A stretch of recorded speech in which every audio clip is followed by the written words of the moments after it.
Un 20 mai 1996, à l'île de la Réunion, après 9 longs mois passés dans le ventre de sa maman, la voilà qui pointe enfin le bout de son nez.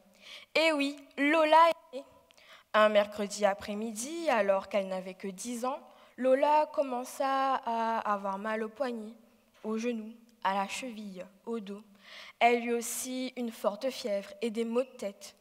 Lola avait contracté le virus du chikungunya, comme près d'un tiers de la population réunionnaise à l'époque. Ce virus, transmis par un moustique, l'Aedes albopictus, alias le moustique tigre, a affecté des millions et des millions de personnes un peu partout dans le monde ces dernières années. Mais dans son malheur, elle, Lola, eut de la chance. Sa mémé fait de superbes tisanes, des tisanes de super-héros, comme on les appelle dans la famille. Alors, avec beaucoup de repos et les tisanes de mémé Axel, Lola allait enfin mieux. Mais voilà, des années après, Lola recommence à avoir des douleurs, et ce, sans raison apparente.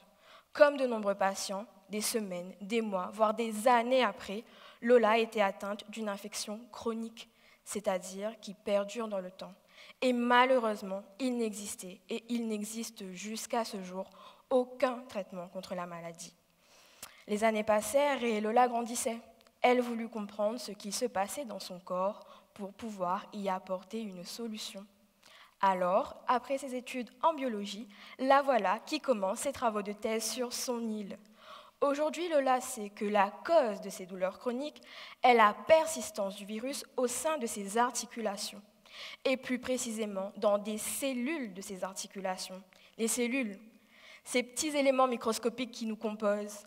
Alors, dans son laboratoire, Lola reproduit l'infection qu'elle a connue, c'est-à-dire qu'elle infecte des cellules provenant d'articulations avec un virus cousin du chikungunya, mais un peu plus gentil, dit-on, et on l'appelle le virus Onyongnyong, le ONNV pour les intimes. Lola cherche à comprendre comment le virus peut entrer dans la cellule, comment il s'y multiplie.